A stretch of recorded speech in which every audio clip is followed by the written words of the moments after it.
그 실제로 발생한 사건을 더더욱 생생하게 살려내는 종일TV 최종일입니다. 저번 회에 이어서 우린 손자병법에 대해 계속하여 배워보겠는데, 저번 회에 나왔다시피 이 전쟁을 하지 않고 이기려면 뭐가 필요할까요? 네, 바로谋略, 즉 모략이 필요하다고 합니다. 上兵伐谋, 其次伐交, 其次伐兵, 其下攻城也. 그 뜻은 만약 무조건 싸워야 되는 상황이게 되면 이 상상책은 모략으로 상대방을 무너뜨리라라는 건데, 이 모략편 중에서 제일 많이 쓰이는 건 바로 리젠지, 즉 이관계라고 합니다. 만약 이 상대방도 한 개 무리이고 우리 쪽도 한 개 무리이면 우리는 그 상대방 무리를 이관계를 시켜서 우리 쪽으로 끌어와야 된다고 하는데, 하여 상대방과의 세력 차이가 점점 더 커져서 그 상대방으로 하여금 투항을 하게 하여서 이 싸움을 먼저 끝낼 수도 있다는 건데,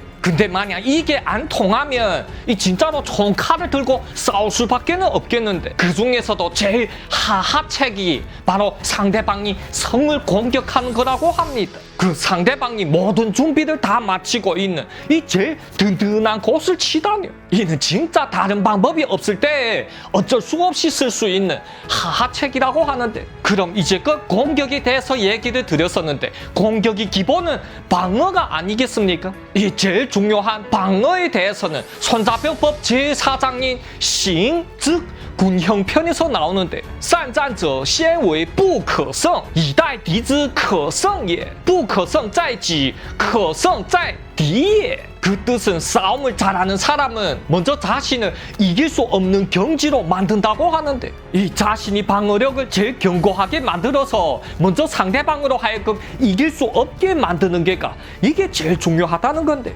그 다음에는 상대방이 실수를 할 때까지 기회를 기다린다라는 건데, 이러니 질 수 있냐 없냐는 모두 다 자신에 관계된다는 건데, 네, 바로 그 자신이 방어력이에요. 그리고 이길 수 있냐 없냐는 그 상대방에 의해 결정되는 거라고 합니다. 상대방이 한눈을 판다든가 아니면 소홀해진다든가 그 틈이 있어야 파고 들어가서는 이길 수가 있는 거라고 합니다. 하여 제 아무리 센 지략가라 할지라도 그 자신을 지지 않게 하는 방법밖에 없다고 하는데, 근데 만약 상대방도 이 손무처럼 경각심을 최대로 끌어올리고 방어를 견고하게 하게 되면 이는 이길 수가 없는 거고 기껏해야 비기는 것밖에 안 된다고 하는데, 이렇듯 손무는 냉정하고 이 현실적이며 영웅주의가 단 1도 없는 사람이라고 합니다. 그는 기회라는 건 이 준비가 잘 돼 있는 사람한테만 오는 것이고, 또한 그 시기에는 살아있는 자한테만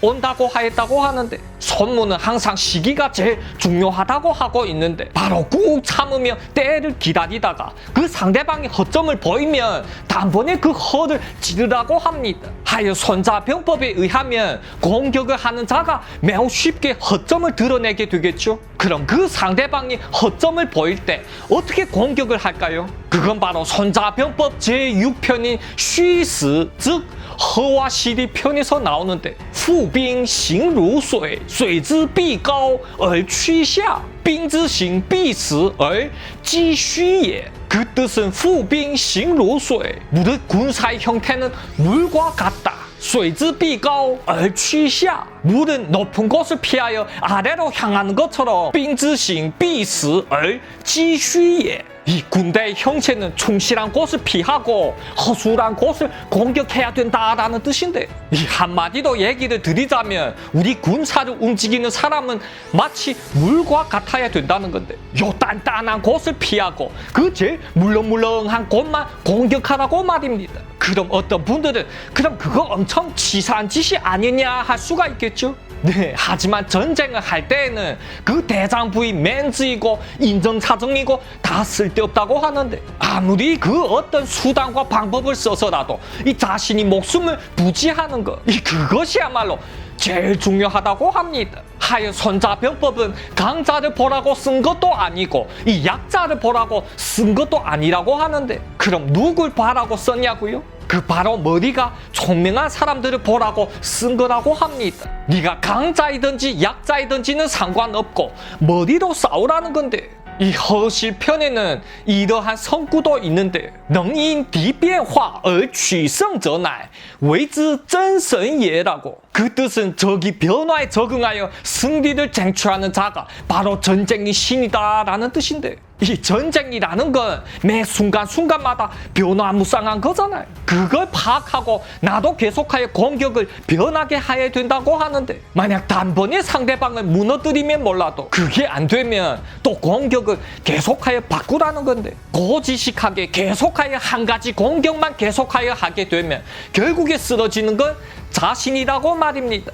하지만 이는 전신이 경계이고 우리 보통 사람은 도달하기 힘들다고 하는데, 그럼 우리 보통 사람들은 어떻게 해야 되냐? 바로 이 손자병법 제7편인 쥔정, 즉 군정편에서 나오는데, 이 제7편은 그야말로 정면 충돌인데, 혹시 이 펑린火山이라고 보신 적 있으십니까? 네, 이는 일본 다이묘 다케다 신겐이 맨날 쓰고 다니는 네 글자인데, 바로 이 다케다 신겐이 손자병법에서 배운 내용이라고 하는데, 이 다케다 신겐이 제일 잘하는 게가 바로 정면 충돌이거든요. 이 펑린火山은 바람과 산림과 불과 산을 이용하여 싸우는 건데, 하지만 손자병법이 본문에는 펑린 火山 뒤에 인레이, 즉 안개와 번개가 더 있는데, 其疾如风，其徐如林，侵略如火，不动如山，难知如阴，动如雷霆也。 여기서 지지루펑은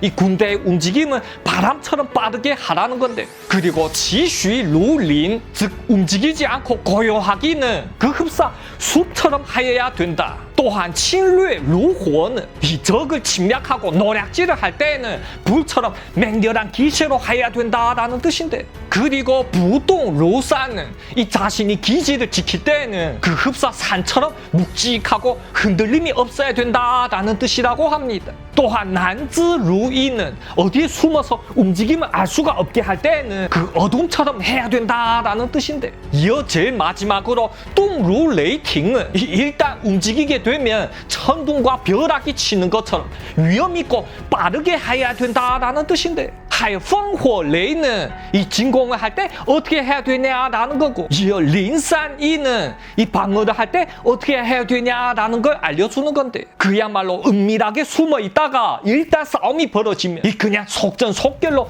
빨리 끝내야 된다고 말입니다. 왜냐면 전쟁이란 변화무쌍한 거고 계속하여 우리가 우세로 될 거라는 보장은 없으니까 말입니다. 그럼 속전속결로 끝내려면 군사들이 사기가 또 중요하겠죠. 이에 관해서는 손자병법 제2편인 작전편에서 나오는데, 古杀敌者怒也，古敌之胜利者祸也。 그 뜻은 수하의 군사들이 스타일에 따라서 그 보상도 달라야 되는 거라고 하는데, 만약 싸움을 잘하고 그 상대방 적들을 아주 많이 죽인 놈한테는 정신적 보상이 더 중요하다고 하는데, 예를 들면 얘는 오늘부터 우리 군이 전신이다 등 이러한 칭호를 수여하게 되면 이놈은 그 칭호에 맞게 더더욱 미친 듯이 싸워야 된다고 하는데, 하지만 만약 자신이 군사가 적들한테서 이 보물을 많이 빼앗아 왔잖아요. 그럼 이러한 놈들한테는 그만한 물질적 보상으로 많이 해줘야 된다고 합니다. 이러한 물질적인 놈한테 니는 이제부터 전신이다 라고 칭호만 달아주면 좋아하겠습니까? 그럼 다음에 더 빼앗을 수 있어도 안 빼앗아 오겠죠. 우린 영화나 드라마를 보게 되면 싸우는 두 쪽이 다 군사가 점점 줄어들며 싸우게 되죠. 하지만 실제 전장은 그게 아니라고 하는데, 한쪽은 그 수가 점점 더 줄어들고 다른 한쪽은 점점 더 많아진다고 합니다. 그 상대방이 마차를 빼앗으면 대뜸 국기만 바꾸고 자신이 걸로 쓰고, 또한 포로놈들을 잡잖아요. 그럼 그 포로들한테 너희들이 달라는 건 내 다 줄 테니 이 총칼을 되돌려서 그 자신이 원래 군대를 치게 한다고 하는데, 이렇듯 군대의 수를 늘리는 것도 중요하지만 이 자신이 국기를 꽂는 것 또한 더더욱 중요하다고 합니다. 이 점령한 매개 지역은 물론이고 매개 건물들마다에 국기를 그냥 빼곡히 꽂아둬야 된다고 하는데, 그럼 그 상대방은 와, 이놈들이 세력이 언제 이렇게 컸었냐 하고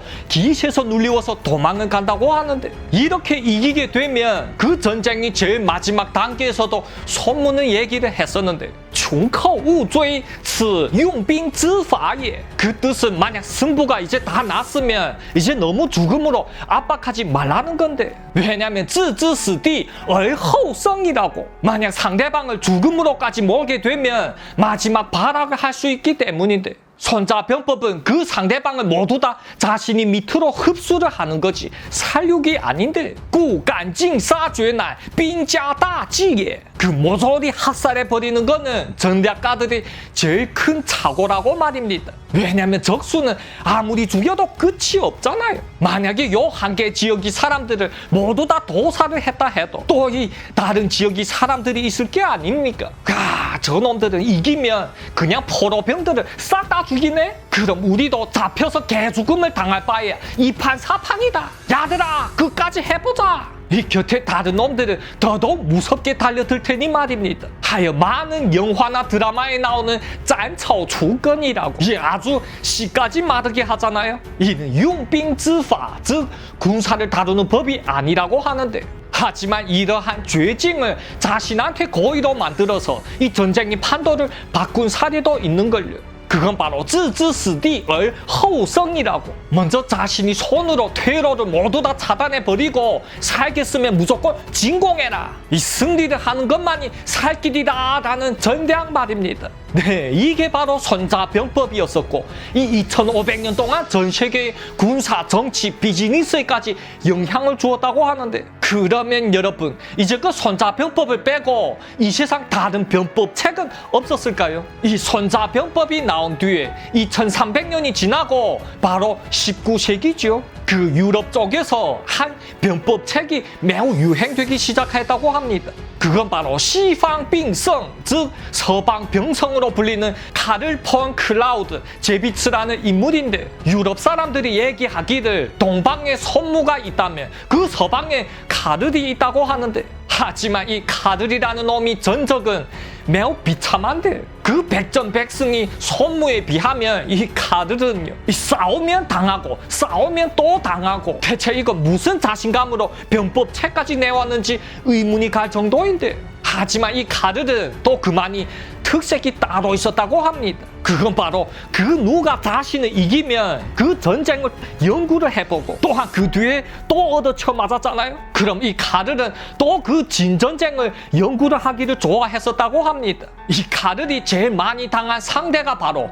그 유명한 나폴레옹인데, 하여 이 카를이 맨날 당하고 연구하고 당하고 연구를 한 게 바로 나폴레옹이었었고, 결국에는 전쟁론이라는 책을 쓰게 되었다고 하는데, 이러니 전쟁론은 나폴레옹이 전술에 관해 쓴 거지만, 하지만 나폴레옹이 쓴 책이 아닌걸요. 그 뒤에 나폴레옹이 세력이 점점 더 세지자 이 전쟁론이란 책도 점점 더 유행을 타게 된 거라고 합니다. 이어 그 유행은 유럽을 넘어서 전 세계로까지 퍼지게 되었다고 하는데, 이 전쟁론이 제일 핵심적인 내용을 바로 많이 들어보셨죠? 바로 그 진공주스 最好的防守라는 건데, 그 뜻은 공격이야말로 최선이 방어라라는 거예요. 네, 이 전쟁론은 손자병법이랑 완전 정반대인 걸요. 손무의 사상은 善战者先为不可胜이라고. 이 싸움을 잘하는 자는 먼저 지지 않는 것이다. 이 방어가 제일 좋은 진공이라 했었잖아요.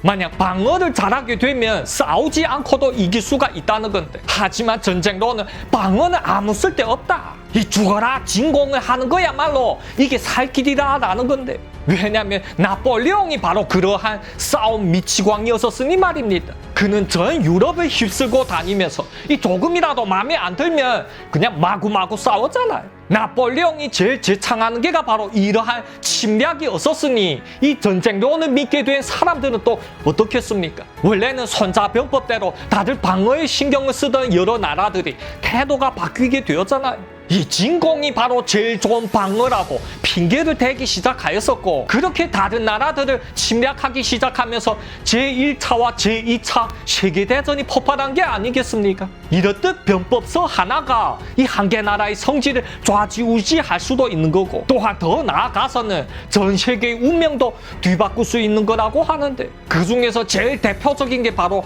일본인데, 일본은 막부 정권이 통치하던 에도 시기까지만 해도 이 손자병법을 굳게 믿고 받아들이던 시기였었는데, 하여 그때까지 침략 같은 건 꿈도 안 꿨었는데, 하지만 메이지 유신 다음에는 태도가 확 바뀌는 걸요. 왜냐면 일본도 그 시기 서방이 과학기술과 제도들을 마구마구 흡수하면서 이 전쟁론까지 받아들이게 되었으니 말입니다. 그러자 그 흡사 미친 개마냥 이리저리 물고 다녔었고, 미국이 뒤통수까지 친 게 아니겠습니까? 왜냐면 그들이 믿는 전쟁론에서는 진공이야말로 최선의 방어라고 했었으니까 말입니다. 하지만 결과는 어떻죠? 이 전범 국가들도 느꼈겠죠. 이 전쟁론을 믿는 게 아니었구나 하고요. 하여 그 뒤에는 70여 년 동안 왜 제3차 세계대전이 없었겠습니까? 다들 그 손자병법을 다시 보기 시작하였었고, 너도 나도 방어에 더 신경을 써대니 말입니다. 그 중국이라면 그렇게도 싫어하는 미국이 대통령까지도 이 손자병법을 연구해대는데 말 다 했죠 뭐. 하여 요즘 여러 대국들 사이 어떻죠? 뭔가 모순이 발생하면 비난한다. 이거 격렬히 비난한다. 다들 그냥 입으로만 싸우고 기껏해야 관세라든지 수출을 막는 경제적 수법을 쓰잖아요. 이게 다 그 2500년 전에 나온 병법이 영향이라뇨. 놀랍지 않습니까? 그럼 그러한 손자병법을 나라를 다스리는 데만 쓰지 말고 잘 배우고 잘 써먹어서 우리 사회생활이 어려운 난제도 풀어가는 건 어떨까요? 이 세상 모든 사람들이 다 손자병법에 대해 알게 되면은 서로 모순 같은 것도 적을 거고 전쟁도 없겠는데 말입니다. 종일TV 최종일이었습니다. 재밌게 시청하셨으면 구독과 좋아요 쾅쾅 박아주시고요. 다음 회에도 再见